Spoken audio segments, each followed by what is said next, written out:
ఈ కులగణన చేయటం వల్ల ఉపయోగం ఏంటంటే ఉమ్, ఈ బీసీలకి, ఎస్సీలకి, ఎస్టీలకి, మైనార్టీలకి లాభం అని కాదు. ఇది డెమోక్రసీకి అవసరం. ఉమ్, డెమోక్రసీ ఇప్పటి వరకు పైనే ఉంది. ఇది పై layers of the society, top లేయర్సే డెమోక్రసీ వాళ్ళకు ఫలాలు అందుకున్నారు.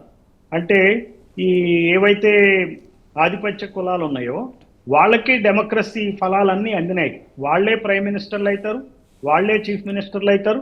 పొరపాటున వేరే వర్గాల వాళ్ళు అయినా కానీ వాళ్ళు ఓన్లీ పపెట్సే. ఉమ్, వాళ్ళకేమి ఆ వాదాన్ని, ఆ పార్టీ వాదాన్ని వాళ్ళు నిలబెడితేనే అక్కడ ఉంటారు, లేకపోతే వాళ్ళని తీసేస్తారు.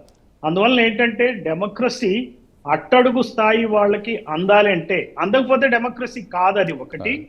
ఈ డెమోక్రసీ మనగలదు కూడా. ఈ డెమోక్రసీ డిక్టేటర్షిప్ అవుతుంది. మనం అది చూస్తున్నాం కదా. ఒక్కొక్క రాష్ట్రంలో ఒక్కొక్క డిక్టేటర్, ఒక నేషనల్ స్థాయిలో ఒక డిక్టేటర్షిప్ నడుస్తుంది.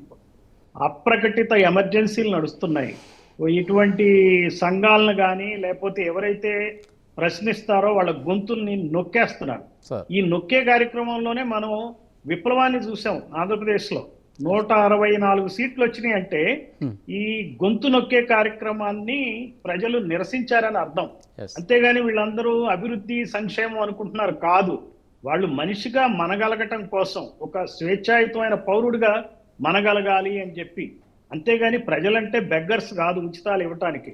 ప్రజలంటే ఏదో పెద్ద పెద్ద బిల్డింగ్లు కావాలని కాదు. అభివృద్ధి అంటే వాళ్ళకి కావాల్సింది ఏంటంటే ఒక డెమోక్రటిక్ గా మన కాన్స్టిట్యూషన్ ప్రకారం మనకి అందినటువంటివి ఏవైతే స్వేచ్ఛ, సమానత్వం ఉందో వాటి కోసం జరుగుతుంది. కులగణనగా చేసినట్లయితే అసమానతలు మొత్తం తెలుస్తాయి.